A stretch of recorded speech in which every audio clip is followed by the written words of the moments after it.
Hello friend, this is Shivani Chauhan. Welcome to easy पद education. आज हम करेंगे आईटेप फर्स्ट सेमेस्टर के लैंग्वेज 1 की यूनिट 2 में हम बात करेंगे स्पीच वर्सेस राइटिंग की स्पीच क्या होता है, राइटिंग क्या होती है, इनके बीच का difference, types of writing, writing कितने प्रकार की, and writing for specific purposes.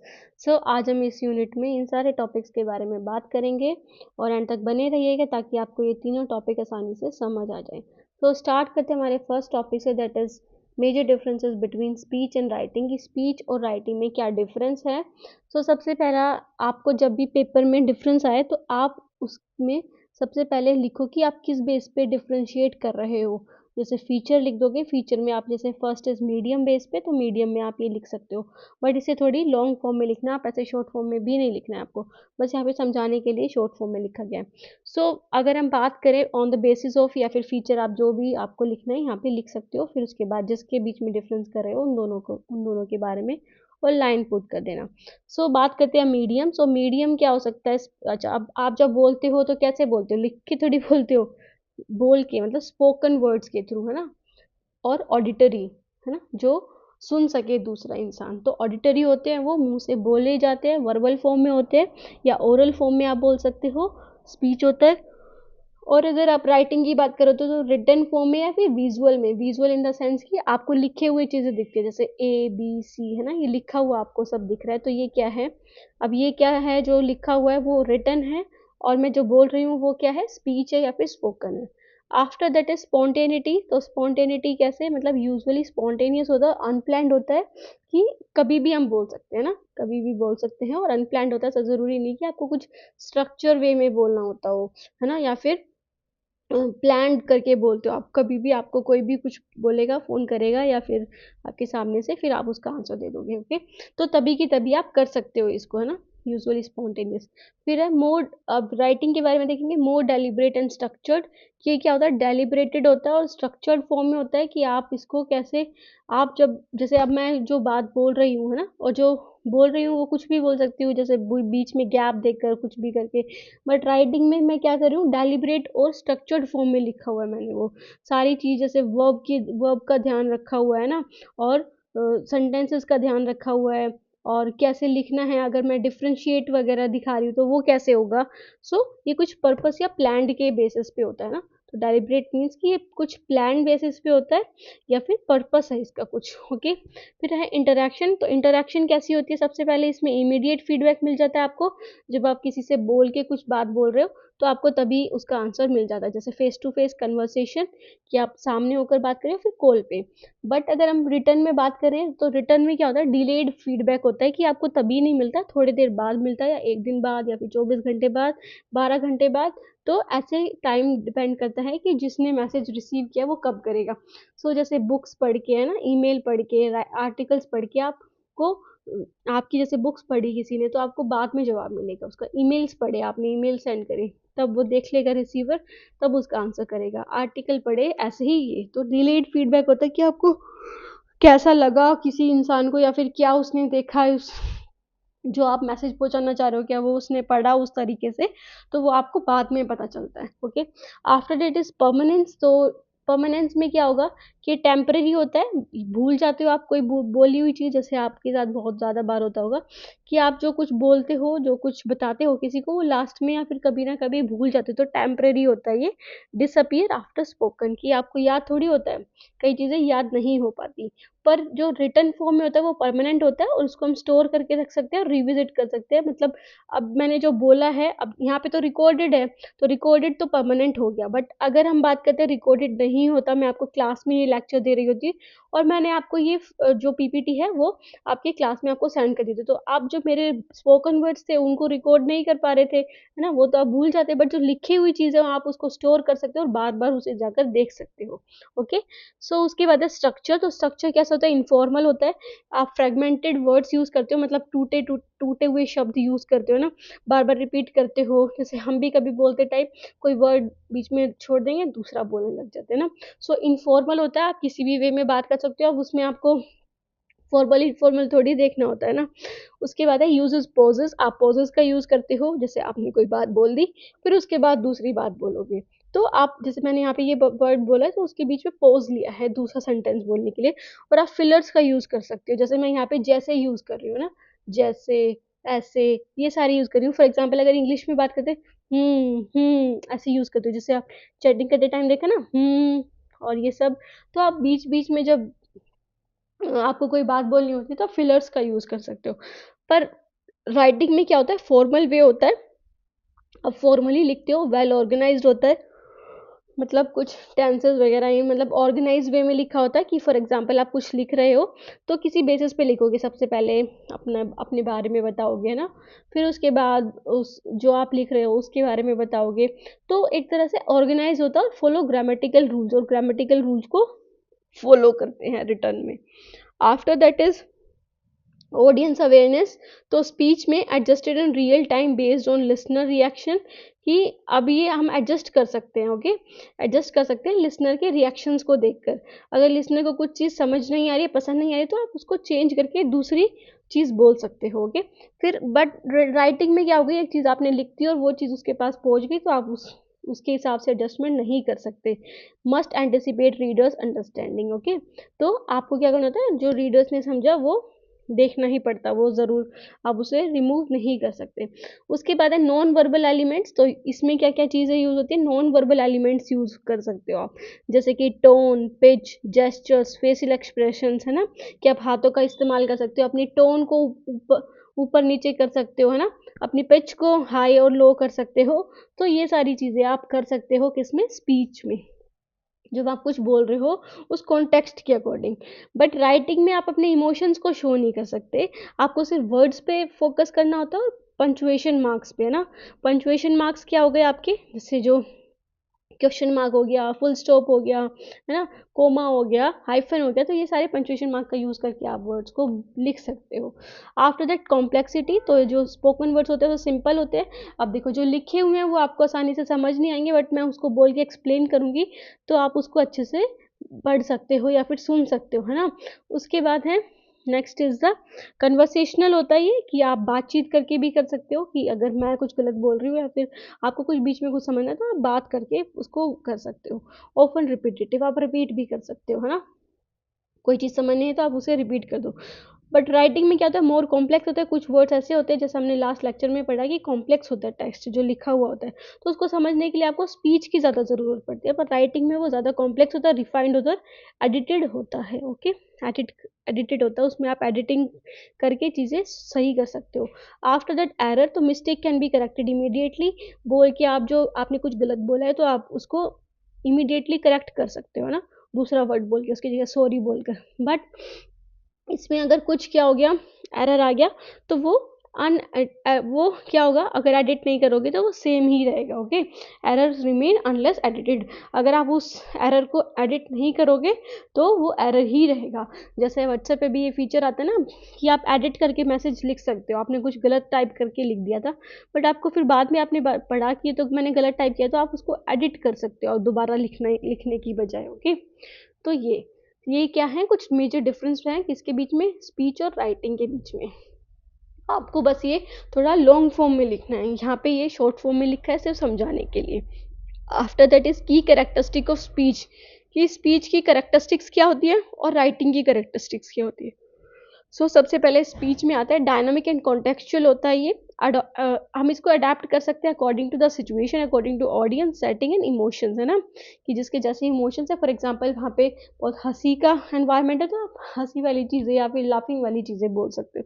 तो वो ऑडियंस सेटिंग जिस सेटिंग में हो, जिस कॉन्टेक्स्ट में, आप उसके अकॉर्डिंग बोल सकते हो। रिपीटेटिव हो सकता है, रिबंडेंट होता है। रिपीटेटिव मतलब आप रिपीट तो कर सकते हो, help listener processing meaning in real time, की आप उसको लिसनर को बता सकते हो कि आप ये बोलना चाह रहे हो ना, तो आप उसको बता सकते हो। आफ्टर दिस पैरालिंग्विस्टिक फीचर होते हैं। पैरालिंग्विस्टिक मीन्स कि आप बोल के और जेस्चर्स के थ्रू भी समझा सकते हो, अपनी किसी वर्ड पे आपको ज़्यादा स्ट्रेस देना है, आपको टोन कैसी करनी है अपनी, है ना, रिदम कैसा है, इंटोनेशन क्या है, तो ये सारे से आप क्या कर सकते हो, अपनी फीलिंग्स को भी एक्सप्रेस कर सकते हो। ओके, तो पैरालिंग्विस्टिक फीचर भी ऐड कर सकते हो किसमें, स्पीच में। पैरालिंग्विस्टिक बोल सकते हो या फिर नॉन वर्बल फीचर्स जो हो गए, जैसे जेस्चर्स हो गए, टोन हो गया, पिच हो गया, स्ट्रेस हो गया, है ना, जिस पे जोर दे रहे हो, दबाव डाल रहे हो, इंटोनेशन हो गया, तो ये सारी चीज़ें क्या हैं आप यूज़ कर सकते हो अपनी स्पीच में।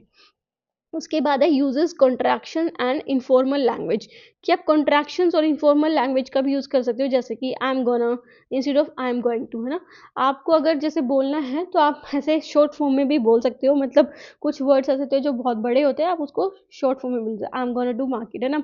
तो I am going to market को आप I am gonna to market भी बोल सकते हो, बट लिखने में नहीं बोल सकते आप, अगर आप किसी को मैसेज कर रहे हो तो। ओके, फिर है डिपेंडेंट ऑन इमीडिएट रिस्पॉन्स, कि आपको इमीडिएट रिस्पॉन्स मिल जाता है, conversation relying on real time interaction, कि आपको तभी की तभी आप जो बोल के बात बोलोगे सामने वाले को, आपको तभी उसका रिस्पॉन्स मिल जाएगा, आंसर मिल जाएगा। For example of speech, hey how are you, oh you won't believe what happened today, casual, interactive and spontaneous. ये कैसी होती है, कैजुअल होती है ना, इंटरेक्टिव होती है और स्पॉन्टेनियस है, मतलब आपको तभी की तभी उसका आंसर मिल रहा है ना। अगर आप किसी से बोलोगे हाउ आर यू, कैसे हो आप, तो आपको तभी वो आंसर मिल जाएगा। ओके, आफ्टर दैट इज की कैरेक्टरिस्टिक ऑफ राइटिंग। तो राइटिंग की क्या कैरेक्टरिस्टिक्स होती है, सबसे पहला प्लान्ड होता है और स्ट्रक्चर्ड होता है ये, है ना, organize into paragraph, chapter and section. तो जो जो चीज़ें लिखी होती है वो एक ऑर्गेनाइज फॉर्म में लिखी होती है। फॉर एग्जाम्पल हम स्पीच वर्सेज राइटिंग के बारे में बात करें तो पहले हमने डिफरेंस देखा, फिर उसके की कैरेक्टरिस्टिक्स देखी कि क्या क्या कैरेक्टरिस्टिक है, तो एक तरह से ऑर्गेनाइज फॉर्म में लिखा है। उसके बाद इसका परमानेंट रिकॉर्ड मिलता है, आप कभी भी इसको देख सकते हो, है ना, जो चीज़ें लिखी होती है। फिर इमीडिएट फीडबैक नहीं मिल सकता, क्योंकि आपने अभी मैसेज सेंड किया तो ज़रूरी नहीं आपको तभी आंसर मिलेगा। ओके, आप क्लैरिफाई नहीं कर सकते इमीडिएटली इंस्टेंटली उसके मीनिंग को जो राइटर ने लिखा है। मोर प्रिसाइज एंड एडिटेड होता है, आप उसको एडिट कर सकते हो, use proper grammar, punctuation and vocabulary, कि आप प्रॉपर वर्ड्स का यूज़ कर सकते हो, पंचुएशन मार्क का यूज़ कर सकते हो, ग्रामर का यूज़ करते हो इसमें राइटिंग में। कैन बी फॉर्मल और इनफॉर्मल, अब जो आप लिखते हो वो फॉर्मल भी हो सकता है, जैसे एसेज आप लिखते हो, लेटर्स आप लिखते हो, वो फॉर्मल है। इनफॉर्मल मतलब जैसे आप व्हाट्सएप चैट कर रहे हो, इंस्टाग्राम पे चैट कर रहे हो, है ना, टेलीग्राम पे चैट कर रहे हो, तो वो क्या हो गया, आपकी टेक्सटिंग हो गई, या फिर आप इनफॉर्मल वे बोल सकते हो, अपने फ्रेंड से कुछ लिख के मैसेज कर रहे हो। ओके, जैसे कि राइटिंग का, today was an eventful day, I encountered N unexpected situation that required careful decision making, more formal and structured, कि आप ये लिख रहे हो, है ना, कि आप बता रहे हो कि आज का दिन कैसा था, तो आप उसको फॉर्मली बोलोगे। जैसे यहाँ पे आपने मार्क्स भी लगा दिए ना, और यहाँ पे फुल स्टॉप भी लगा दिया, बीच में हाइफन भी लगा दिया, सॉरी डैश भी लगा दिया ना, तो ये सारी चीज़ें आपने यूज़ कर ली इसमें, तो एक तरह से ये क्या बन गया, मोर फॉर्मल और स्ट्रक्चर्ड। ओके, उसके बाद है सिमिलैरिटीज़, क्या होती है स्पीच और राइटिंग में, तो both communicate ideas, emotions and information, की तीनों से ही, दोनों से ही हमें आइडियाज़ भी पता चलते हैं कि सामने वाला क्या लिख रहा है, क्या कहना चाह रहा है, इमोशंस के बारे में ज़्यादा हमें स्पीच से पता चलता है एज़ कम्पेयर टू राइटिंग से। फिर इन्फॉर्मेशन भी हमें दोनों से ही प्राप्त हो सकती है, स्पीच से भी और राइटिंग से भी। बोथ फॉलो लिंग्विस्टिक रूल्स, की लिंग्विस्टिक रूल्स को तो फॉलो करते ही हैं, जो लैंग्वेज के रूल्स होते हैं उनको फॉलो करते ही हैं, जैसे ग्रामर का, सिंटेक्स का, सिमेंटिक्स का, ये तीनों ही रूल्स फॉलो किए जाते हैं किसके द्वारा, स्पीच के द्वारा भी और राइटिंग के द्वारा। जैसे सिंटेक्स मतलब क्या है, ये आप वर्ड को कैसे अरेंज करते हो सेंटेंसेस में, है ना, या फिर क्लोज में, या फिर फ्रेजेस में, तो आप कैसे अरेंज कर रहे हो उस चीज़ को, वो क्या होती है, उसकी स्टडी होती है सिंटैक्स में। और सिमेंटिक्स मतलब क्या होता है, मीनिंग ऑफ अ वर्ड, कि the study of the meaning of word और फ्रेजेस, कि किसी वर्ड का मीनिंग क्या है, आप कैसे उसके एंटोनिम और सिनोनिम्स वगैरह पता कर रहे हो, तो उसी स्टडी को हम बोलते हैं सिमेंटिक्स। सो इस ये तीनों ही रूल फॉलो होते हैं, ग्रामर का भी रूल फॉलो होता है, मतलब व्याकरण का भी, कि आप टेंस का यूज़ कब कर रहे हो, वर्ब का यूज़ कैसे कर रहे हो, आप पहले की बात बोल रहे हो, अभी की बात बोल रहे हो, हिस्टोरिकल बात बोल रहे हो, या फिर फ्यूचर की बात बोल रहे हो, तो उसके अकॉर्डिंग आप कोई चीज़ बोलते हो और लिखते भी हो। After that is both can be formal and informal based on context, तो फॉर्मल भी हो सकती है और इनफॉर्मल भी हो सकती है, दोनों चीज़ें। आप बात फॉर्मली भी कर सकते हो और इनफॉर्मली भी कर सकते हो। दोस्तों के साथ आप कैसे बात करोगे, इनफॉर्मली, है ना, और यार ऐसे करके। बट अगर आपको अपने टीचर से बात करनी है तो रिस्पेक्टेड मैम और ऐसे यूज़ करोगे, good morning ma'am, good morning teacher, ऐसे करके। तो ये दोनों ही इनफॉर्मल और फॉर्मल हो सकती हैं। फिर टेक्नोलॉजी का यूज़ कर सकते हैं, आजकल टेक्नोलॉजी ने, वॉइस टू टेक्स्ट और सोशल मीडिया ने is blurring the lines between them, कि अब जैसे यूट्यूब पे क्या है, अब इनके बीच में एक लाइन ब्लर हो गई है, मतलब अब कोई लाइन ही नहीं रही, अब कोई डिफरेंस ही नहीं छोड़ा, क्योंकि यूट्यूब पे जैसे अब यहाँ पे पढ़ाया जा रहा है तो आपको दोनों के मीडियम से पढ़ाया जा रहा है, राइटिंग के मीडियम से भी और स्पीच के मीडियम से भी। तो इससे क्या हो गया, गैप ही खत्म हो गया ना। जैसे वॉइस टू टेक्स्ट आजकल ऐप आते हैं, या फिर एआई है वो जनरेट कर देता है आपकी, आप जो बोल रहे हो उसको टेक्स्ट में, या फिर जो टेक्स्ट लिखा है उसको वॉइस में। ओके, तो इससे ये जो लाइन है, ये जो डिफरेंस है वो भी खत्म होता जा रहा है। सो ये अलग बात हुई। फिर उसके बाद है टाइप्स ऑफ राइटिंग। अब हम बात करेंगे कि राइटिंग के क्या क्या टाइप्स है। तो राइटिंग के टाइप्स किस बेस पे डिफरेंस है, पर्पस के बेस पे, कि क्या पर्पस है उस लिखने का, हमारे लिखने का, ऑडियंस के बेस पे और स्ट्रक्चर के बेस पे। ओके, तो ये कितने पार्ट्स में डिवाइड है, 4 पार्ट्स में, एक्सपोजिटरी और डिस्क्रिप्टिव, नरेटिव एंड परसुएसिव। तो ये 4 पार्ट्स में डिवाइड है टाइप्स ऑफ राइटिंग। तो सबसे पहले हम बात करेंगे एक्सपोजिटरी राइटिंग को, जिसको हम इंफॉर्मेटिव राइटिंग भी बोलते हैं, जिससे आपको ऐसी चीज़, ऐसा वर्ड्स लिखे, ऐसा सेंटेंस लिखे जिससे आपको इंफॉर्मेशन मिले कुछ, है ना। जिस क्या पर्पस होता है इसका, टू एक्सप्लेन, इन्फॉर्म और डिस्क्राइब अ टॉपिक, है ना। इसका पर्पस होता है कि किसी चीज़ को एक्सप्लेन करना, इन्फॉर्म करना, आपको बताना और डिस्क्राइब करना। इसमें क्या चीज़ें होती हैं, फैक्ट्स होते हैं, डेफिनेशंस होते हैं और एक्सप्लेनेशन होती है। Okay, without personal opinion. तो इसमें पर्सनल ओपिनियन नहीं होते, इसमें रियल जो फैक्ट्स होते हैं, जो सबके लिए एक होते हैं, वो सारी चीज़ें लिखी होती है। तो कैरेक्टरिस्टिक क्या होती है, सबसे पहले तो इनका लॉजिकल स्ट्रक्चर होता है। जैसे अगर आप बात करो लेटर्स की, है ना, लेटर्स की, एसेज की, ईमेल की, तो आपको वो इन्फॉर्मेशन देती है और विद अ प्रॉपर स्ट्रक्चर, कि पहले इंट्रोडक्शन होता है, फिर बॉडी, मतलब उसके बीच में जो कंटेंट होता है वो लिखते हैं, फिर कंक्लूजन लिखते हैं। Okay, uses fact, statistics and examples, की ऐसे डेटा लेते हैं जो प्रूव्ड हैं, है ना, जिनके डेटाज निकले हुए हैं, जिनका स्टैट्स हो रखा है ना, मतलब जिनकी गणना हो रखी है एक तरह से। तो ऐसे एग्जांपल्स और ऐसे फैक्ट्स लेते हैं। और ऑब्जेक्टिव होते हैं, इट मीन्स कि कोई बायसनेस नहीं होती, कोई भी किसी का पर्सनल पॉइंट नहीं होता, न्यूट्रल टोन में होते हैं, कि किसी के बारे में भी अच्छा या बुरा नहीं होता। तो न्यूट्रल टोन होती है उसकी, जो इन्फॉर्मेशन देनी है बस वही देते हैं। फॉर एग्जाम्पल, जैसे टेक्स्ट बुक होती है आपकी, न्यूज़ आर्टिकल्स होते हैं, है ना, हाउ टू गाइड या फिर रिसर्च पेपर्स जो होते हैं, ये क्या होते हैं, एक्सपोजिटरी राइटिंग्स में आते हैं। For example, the water cycle consist of evaporation, condensation and precipitation which help maintain earth climate balance. तो इस सेंटेंस में क्या बोल रहा है, इस सेंटेंस में आपको इन्फॉर्मेशन मिल रही है किस चीज़ की, वाटर साइकिल की, कि वाटर साइकिल में कौन कौन से प्रोसेस आते हैं जिससे हमारे जो अर्थ का क्लाइमेट है वो बैलेंस में रहता है ना, to maintain earth climate balance. Okay, तो इससे आपको इन्फॉर्मेशन मिल रही है, न्यूट्रल इन्फॉर्मेशन मिल रही है, आप किसी का बुरा भी नहीं बोल रहे इसको बोल के, और अच्छा भी नहीं, है ना, तो न्यूट्रल है, एक आपको सिर्फ इन्फॉर्मेशन मिल रही है। ओके, ये होता है एक्सपोजिटरी राइटिंग। उसके बाद आता है डिस्क्रिप्टिव राइटिंग।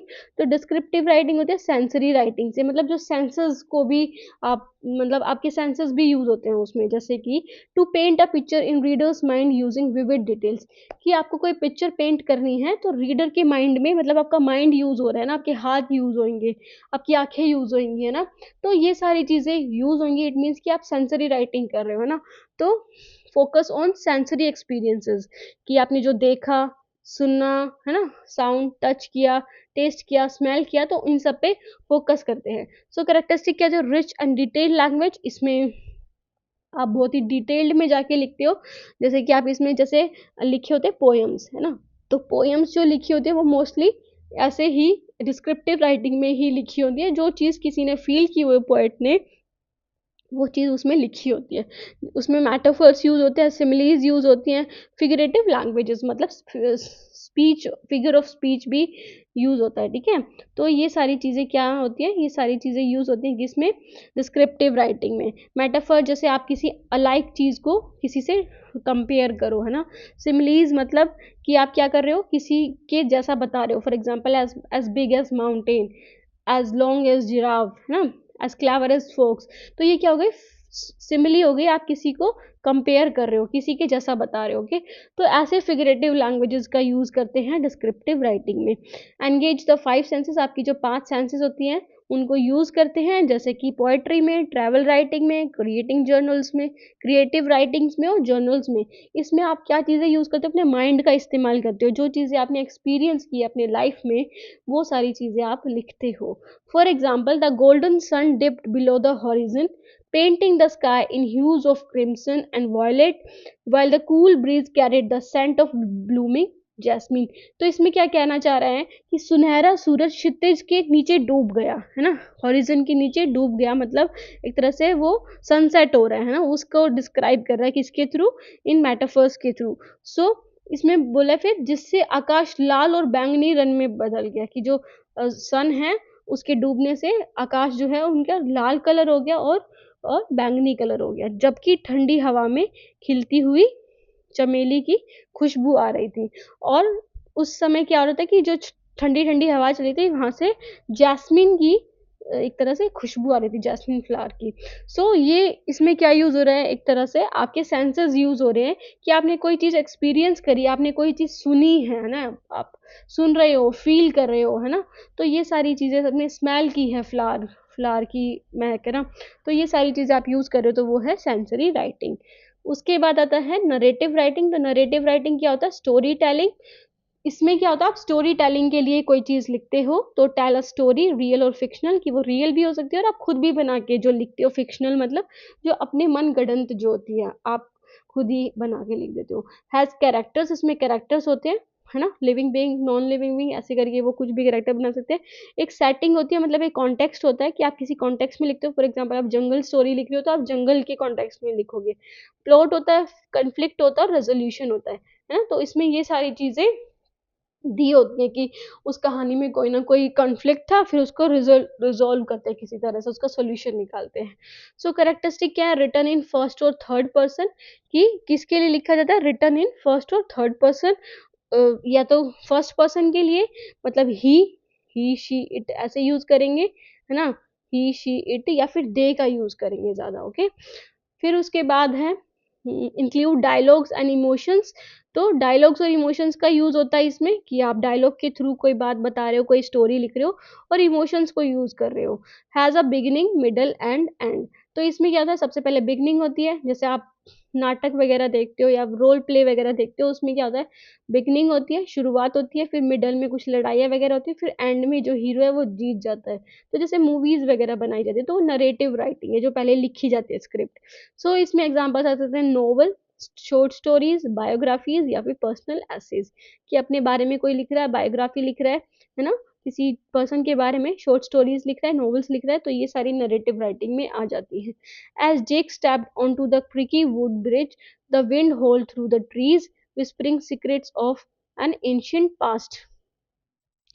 तो इसमें क्या कह रहा है, जैसे ही जैक ने चरमराते लकड़ी के पुल पर कदम रखा, हवा पेड़ों के बीच से गुजरी जो प्राचीन अतीत के रहस्यों को फुसफुसा रही थी, है ना। तो इट मीन्स कि किसी स्टोरी का लाइन है, किसी स्टोरी का सेंटेंस है ना। तो जेक के बारे में बात हो रही है यहाँ पे, जेक एक करैक्टर हो गया, उसके वुडन ब्रिज से जैसे ही उसने कदम रखा, तो हवा के पेड़ों के बीच से गुजरी, हवा जो है वो पेड़ों के बीच से गुजरी, है ना।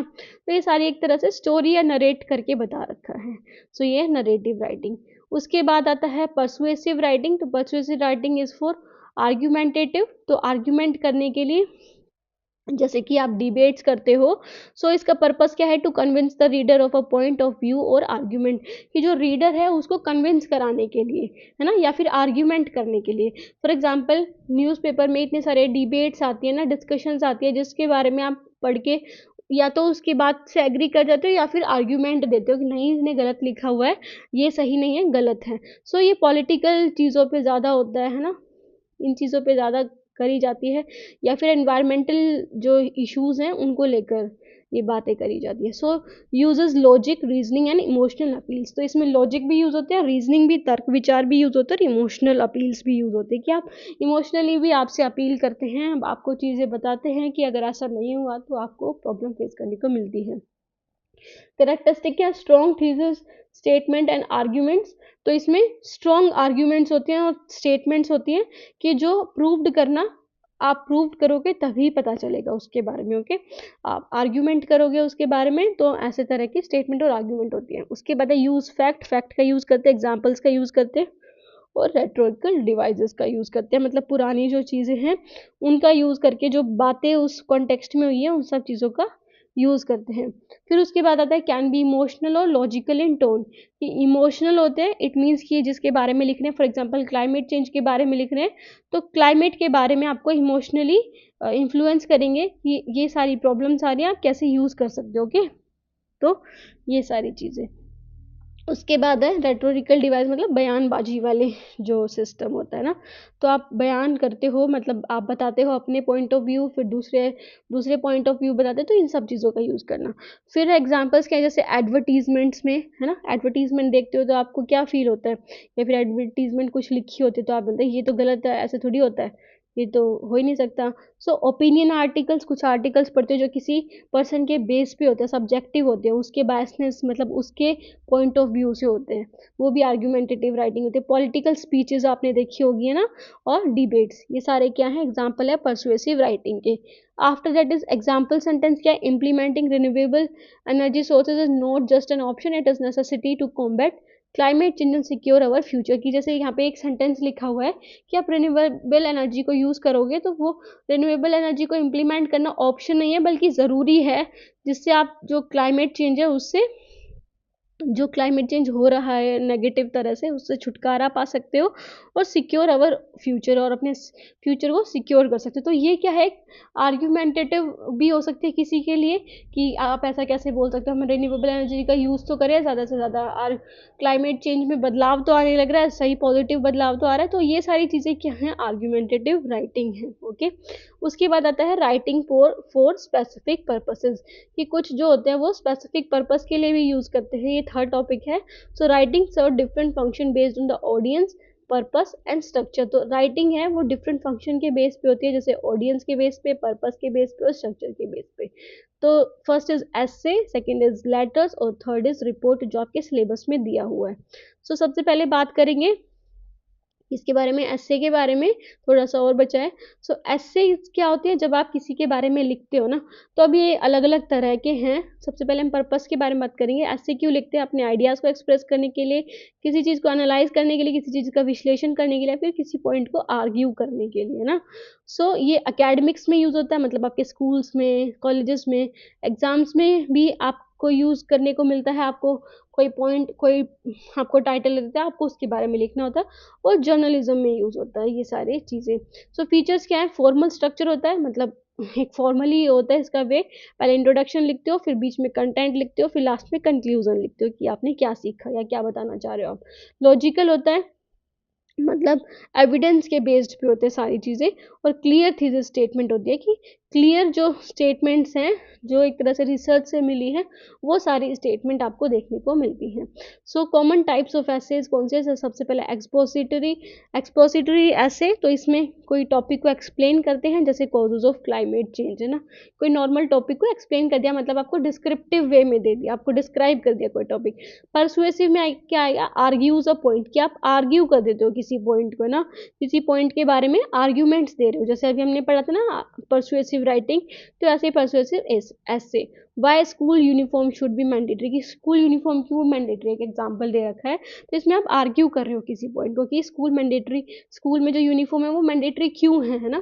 फिर नरेटिव, मतलब आप स्टोरी के बेस पे बता रहे हो, टेल अ स्टोरी, जैसे आप अपने डे के बारे में बता रहे हो, my first day in college, my trip है ना, माई ट्रिप टू उत्तराखंड, तो ये क्या है, नरेटिव ऐसे हैं।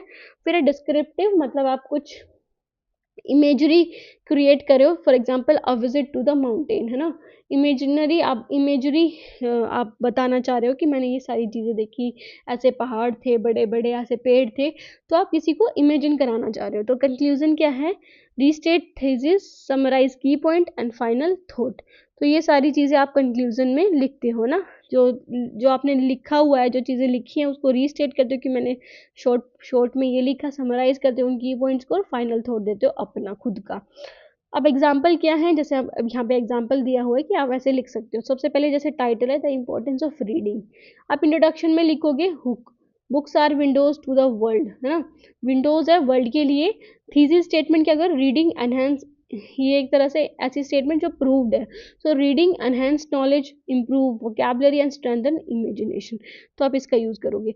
फिर बॉडी पैराग्राफ में क्या लिखोगे, मतलब उसके पैराग्राफ में नॉलेज एक्सपेंशन दोगे, प्रोवाइड फैक्ट्स एंड इंसाइट ना, vocabulary development, exposure to new words, और क्रिएटिविटी बूस्ट, एनकरेज इमेजिनेशन, तो अपनी इमेजिनेशन भी प्रोवाइड करोगे एसेस में। ओके, फिर उसके बाद आता है लेटर्स। तो लेटर्स क्या होते हैं, लेटर्स होते हैं। लेटर्स का पर्पस क्या है? To communicate a message to a person, कि आप किसी चीज़ के बारे में बता रहे हो किसी पर्सन को, किसी ऑर्गेनाइजेशन को या फिर किसी ऑडियंस को। यूज फॉर पर्सनल यूज़ के लिए भी हो सकता है, प्रोफेशनल के लिए भी हो सकता है, और ऑफिशियल कम्युनिकेशन के लिए भी हो सकता है। कि अगर आपको किसी आपके बड़े हेड से बात करनी है तो आप उसको लेटर के थ्रू ही बात करोगे, ना कि फ़ोन करके ना। आप उसको ईमेल कर सकते हो, आजकल तो ईमेल करते हैं, लेटर नहीं रहा तो ईमेल ही एक तरह से लेटर है, जो इलेक्ट्रॉनिकली किसी इंसान के पास पहुंचते। तो फीचर क्या है? क्लियर स्ट्रक्चर होता है इसका भी, सॉरी, हेडिंग होती है, सैल्यूटेशन होता है, बॉडी होती है, और फिर क्लोजिंग होता है। ओके, लास्ट में फिर क्लोज करते हो आप उसे। उसके बाद है डायरेक्ट और कंसाइंस होता है, मतलब बहुत बड़ा नहीं होता, कुछ ही वर्ड्स का होता है, लिमिटेड वर्ड्स का होता है, तो आपको वो नॉर्मल, अच्छी और बिल्कुल सिंपल लैंग्वेज में लिखना होता है। अब वो फॉर्मल भी हो सकता है और इनफॉर्मल भी हो सकता है, जैसे आपने अपने क्लासेस में भी पढ़ा है, स्कूल टाइम में भी, कि कुछ ऐसे होते हैं जो फॉर्मल होते हैं, जैसे जो एडिटर को लिखते हो, प्रिंसिपल को लिखते हो, वो फॉर्मल हो गए। इनफॉर्मल मतलब जब आप शादी के लिए कोई, ये आपके घर में कोई फंक्शन है ना, ये सारी चीज़ें, तो वो इनफॉर्मल लेटर हो गया। So formal letter use for business, official and academic purpose, जब आप अकेडमिक पर्पस के लिए, बिजनेस के लिए, ऑफिशियल वर्क के लिए करते हो, जैसे जॉब एप्लीकेशन के लिए, कंप्लेंट लेटर के लिए, इंक्वायरी लेटर के लिए, तो ये फॉर्मल हो गया। बट अगर आप पर्सनल कम्युनिकेशन के लिए लिखते हो, जैसे letter to a friend, family member और एक्वेंटेंस, है ना, इन सब चीज़ों के लिए लिखते हो, तो ये क्या है? Informal letter. सेमी फॉर्मल क्या होगा? Mix of formal and informal style, जैसे letter to a teacher, landlord और कलीग, कि आप किसी टीचर को लेटर लिख रहे हो, लैंडलॉर्ड को लिख रहे हो, या फिर किसी कलीग को लिख रहे हो, तो वो सेमी फॉर्मल हो गया। इसको पढ़ने की इतनी भी ज़्यादा ज़रूरत नहीं। ओके, फिर उसके बाद एग्जाम्पल क्या है इनके? Example of format, sorry, example format. Format किस फॉर्मल लेटर का क्या है? तो पहले आप सेंडर एड्रेस लिखते हो, डेट लिखते हो, रेसिपिएंट एड्रेस। देखो, आप ये जब लिखोगे तब आपको ये टॉपिक ही आएगा 16 मार्क्स में।